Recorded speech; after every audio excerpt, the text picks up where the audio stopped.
Enzymes basically biological catalyst होते हैं जो केमिकल रिएक्शंस को एक्सेलरेट करते हैं विदाउट देमसेल्व्स गेटिंग कंज्यूम्ड। मतलब ये एक तरह से केमिकल रिएक्शंस की स्पीड को बहुत फास्ट कर देते हैं और एनर्जी वेस्ट कम करते हैं। और हम लाइफ के कॉन्टेक्स्ट में देखें तो एंजाइम्स के बिना लाइफ ऑलमोस्ट इम्पॉसिबल है, क्योंकि बॉडी के अंदर जो भी रिएक्शंस होते हैं, डाइजेशन, रेस्पिरेशन, डीएनए रेप्लिकेशन, ये सब एंजाइम्स की हेल्प से ही पॉसिबल होते हैं। तो फटाफट से इस चैनल को अभी सब्सक्राइब कर दीजिए।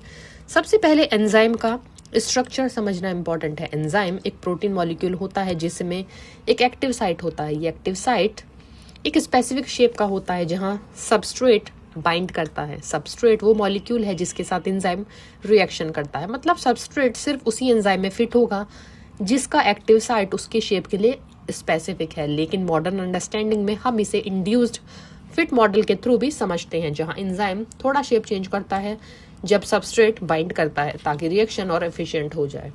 एंजाइम रिएक्शन जनरली एक मल्टी स्टेप प्रोसेस में होते हैं। पहला स्टेप होता है सबस्ट्रेट का बाइंडिंग टू एंजाइम, जिसे एंजाइम सबस्ट्रेट कॉम्प्लेक्स बनता है। फिर ये कॉम्प्लेक्स रिएक्शन करके प्रोडक्ट में कन्वर्ट होता है और फाइनली एंजाइम फ्री हो जाता है, रेडी फॉर नेक्स्ट रिएक्शन। इस प्रोसेस को हम बायोकेमिकल टर्म्स में कहते हैं फर्स्ट सबस्ट्रेट बाइंडिंग। ये स्टेप हाईली स्पेसिफिक होता है। एंजाइम और सबस्ट्रेट के बीच हाइड्रोजन बॉन्डिंग, आयनिक इंट्रैक्शंस और वैन डे वाल्स फोर्सेस काम करते हैं।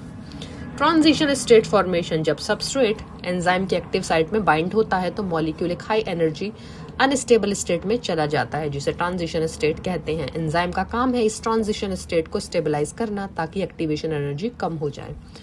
Number 3, product formation. Substrate reaction के थ्रू प्रोडक्ट में कन्वर्ट हो जाता है और प्रोडक्ट का शेप अब एंजाइम के एक्टिव साइट के साथ मैच नहीं करता, इसलिए वो एंजाइम से रिलीज हो जाता है। Number 4, enzyme regeneration. Product release के बाद एंजाइम फिर से ओरिजिनल शेप में आ जाता है और नेक्स्ट रिएक्शन के लिए रेडी हो जाता है। एक इंटरेस्टिंग एस्पेक्ट है कि कुछ एंजाइम रिएक्शंस क्वांटम मैकेनिक्स के प्रिंसिपल्स फॉलो करते हैं, जैसे क्वांटम टनलिंग का कॉन्सेप्ट एंजाइम कैटालिसिस में देखा गया है। मतलब कुछ रिएक्शंस में हाइड्रोजन इलेक्ट्रॉन्स के एक एनर्जी बैरियर के थ्रू टनल करते हैं instead of traditional over the barrier path. ये फिनोमेना रिएक्शन स्पीड को और भी ज्यादा एनहेंस करता है, जो लाइफ के लिए क्रूशियल है। एंजाइम रिएक्शंस का रेट, टेम्परेचर, पीएच और सबस्ट्रेट कॉन्सेंट्रेशन से भी इफेक्ट होता है।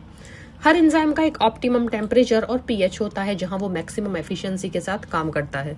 अगर टेम्परेचर या पीएच बहुत ज्यादा या बहुत कम हो जाए तो एंजाइम डिनेचर हो सकता है और रिएक्शन रुक सकती है।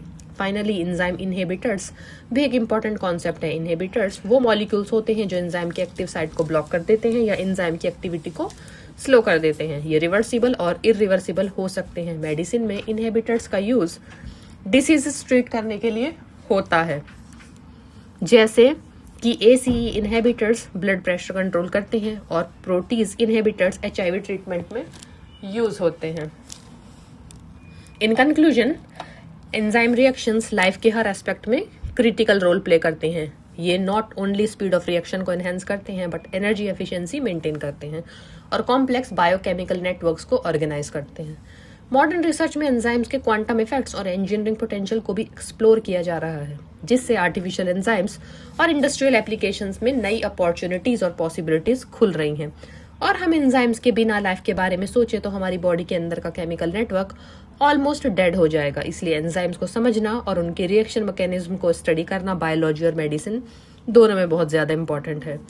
तो फटाफट से ऐसे ही और भी इंटरेस्टिंग फिजिक्स और स्पेस से जुड़ी हुई चीजों को जानने के लिए इस चैनल को अभी सब्सक्राइब कीजिए।